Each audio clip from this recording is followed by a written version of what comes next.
Strings, directed and co-written by John Eagle, is a 2025 low-budget kind of possession movie. The film follows a young kind of rock band as they are potentially heading towards their big break, doing their first kind of headline show.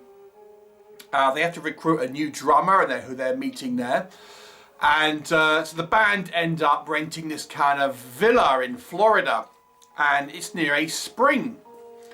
And this spring actually has a kind of placard which has this warning about that spirits inhabit this spring water, and if they favour you, then luck will be with you. But if they don't favour you, then they may well possess you. Of course, the singer of this band, this young woman, decides she wants to have a dip in this spring, inevitably gets possessed, and things turn somewhat violent, you might say. What will happen? You'll have to watch the movie and find out. So let's discuss. Now, again, this is a very low budget movie, so we have to have those expectations in place. But what can we expect? What can we enjoy about this film? I have to say, weirdly with this one, I actually think I preferred the non-horror stuff. So the build-up, the getting to know the band, I actually found were quite fun. And this is partially down to, I think, the characters. Now, I have seen some discourse about how the acting is not very good, but I think a lot of the acting is, or a lot of the dialogue has been re-recorded in ADR, so I think that's possibly what has led to that. But I actually didn't think the acting was all that bad, if I'm honest. And I have to say, I kind of quite like some of these characters. Like, we get this kind of band, and they actually seem like relatively kind of quite together and kind of like getting on. They have like this kind of social media PR person that's with them. They have like a videographer, and they have a kind of a manager. And they also end up kind of meeting this new drummer because they need a drummer, and he's kind of comes from a bit more of a famous band, so he has a bit more of the kind of the classic rock and roll attitude, and clashes a little bit. But I've got to say, I just thought the actual characters seemed sort of, you know, fairly kind of like likeable, somewhat kind of realistic. The drummer, for example, has this sort of rock and roll, F the world sort of style attitude, and he's got in trouble with the police a bunch of times, and he's like, you know, all about the music, man, and all the rest of it. And but I've known people like that, so it kind of rung true to me. The manager is this kind of like chilled out guy who always seems a little bit sort of spaced out, but we never really see him like smoking drugs or anything like that. He just is this kind of like real chill dude and stuff. And I actually, do you know what? I thought the characters seemed quite memorable to me, and our band members. Just a little bit of kind of friction, but it never goes too much with you know, having inflated drama in regards to this. So I actually kind of felt like this depiction of this kind of young kind of rock band had some kind of characters that ended up being somewhat memorable and somewhat kind of distinctive from one another, and therefore you have a little bit more kind of urgency when obviously the horror happens, because you are more familiar with these characters, and therefore you can relate and empathise to them that much more. And as I've mentioned, I actually didn't think the acting was all that bad. No, I'm not going to tell you this is the best acting you've ever seen, and like I said, there is this ADR which has been clearly re-recorded for a lot of the lines, and you know, it has that typical lower budget ADR feel where it kind of feels a little bit artificial, but you can clearly understand people what's the dialogue and stuff like that, so that's the kind of the upswing of it.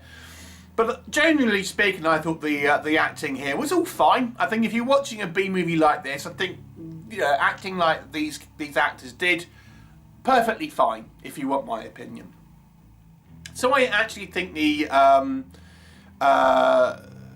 idea of this happening in kind of Florida, and it's mostly happening in this kind of like this bright kind of sunshine and stuff, makes for a little bit of a different setting for a possession film, compared to like your old gothic house normally these kind of things that are take place in.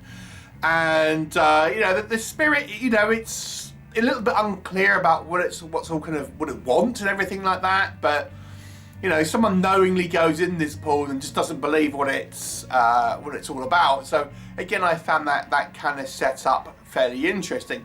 When we get into our kind of our horror, there's a little bit of an attempt for some practical gore and stuff.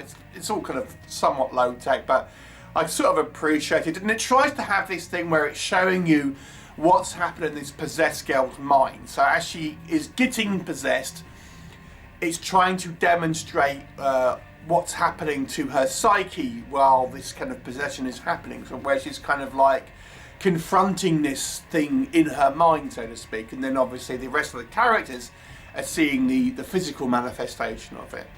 So let's talk about what doesn't work. I mean, as much as I quite enjoyed the kind of the characterization here, I think it's fair to say the movie's horror element doesn't start until maybe a little bit later in the movie than some people would want. Over halfway is where we would get the first hints of anything kind of supernatural. I also think the supernatural stuff is a little bit contradictory. So, you know, we are led to believe they mentioned that there's two springs in this kind of property, and one of them has this particular kind of warning sign, and then the girl goes in and she gets possessed. But we do see some supernatural stuff before that seems to be kind of watching and stuff like that. So we're thinking, so was this going to happen anyway, or what was that all about? Because it doesn't really, you know, according to this movie's actual rules, nothing happens if we don't go in this pool. But nonetheless, we see some supernatural stuff, just, you know, some ghostly hands and stuff like that, almost to look like this house is haunted. But then, is that separate to this possession, or is that the same thing? Again, it's just like, it's just not really clear about what's actually kind of going on there. I think once the possession starts, it's a little bit disappointing in regards to how it's portrayed. Yes, this is a lower budget movie. I understand the restrictions, but nothing ever comes across as particularly sort of gory, really. Or I mean, there's a little bit of practical gore, but it's on the milder side. Particularly scary, particularly, you know, horrific or anything like that. And it more or less just feels like a girl with a little bit of makeup running around and sort of like, you know, jumping on people. That's kind of what it is. You know, we get a police officer turn up, and, you know, she's not even wearing a uniform. So there's some kind of like things in the kind of I suppose the last act of this movie where the horror stuff comes in, where I feel like the budget really shows, and the kind of the lack of any sort of anything memorable happening on screen sort of makes it a little bit more of a unmemorable movie overall, I would say.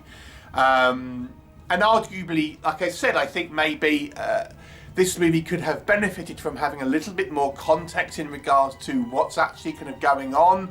Maybe things happening a little bit sooner, maybe a little bit more. Is there kind of more than one thing going on here? Like I said, there appears to be a ghost in the house, but once the possession starts, that's never really referenced again. So this movie, it ends up being sort of misjudged to a degree. You know, it would have been, maybe you could have a bit of a, you know, the band play. I mean, I guess their actors don't really know how to play the stuff. But again, they just seem they could have been more done with this film, I would say. And when we get to the horror elements, I think ultimately that's the most disappointing part of the film.